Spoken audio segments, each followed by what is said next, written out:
Now that I, your Lord and teacher, have washed your feet, you also should wash one another's feet. I have set you an example that you should do as I have done for you. Some Christians believe that Christ intended to institute a foot-washing ordinance to be practiced regularly. Most Christians, however, interpret Christ's action here as providing an example of humble service. The 12 had disputed among themselves about which of them would have the greatest place of honor in Jesus' kingdom. Jesus' act showed that what is important is service, not authority, or greatness in man's ways of looking at greatness. The disciples needed a lesson on having the humility to serve one another with kindness, rather than competing with one another to see who can excel others in honor and power. The 12 refused to humble themselves to serve one another in this way. So, Jesus took the opportunity to serve them, and thereby teach them the lesson of humble service to meet the needs of others. If the Lord performed this kind of humble service, surely the disciples should do the same.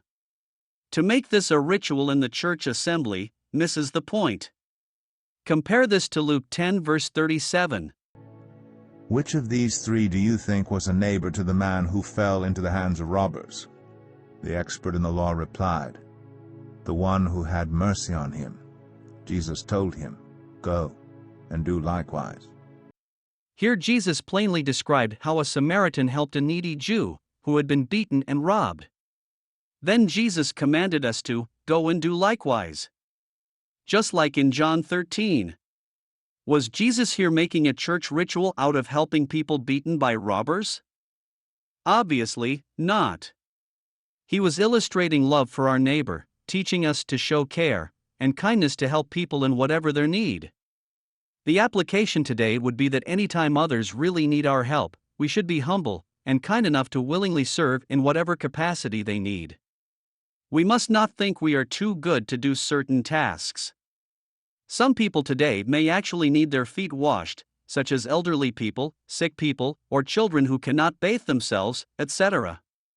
Though this would be much less common in our society than in theirs. But it is done to meet a genuine need, not as a church ritual for people whose feet are already clean. And there are plenty of other opportunities to serve.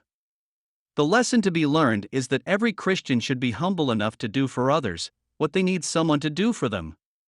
When we understand that this is the example Jesus set, then we should do as he did.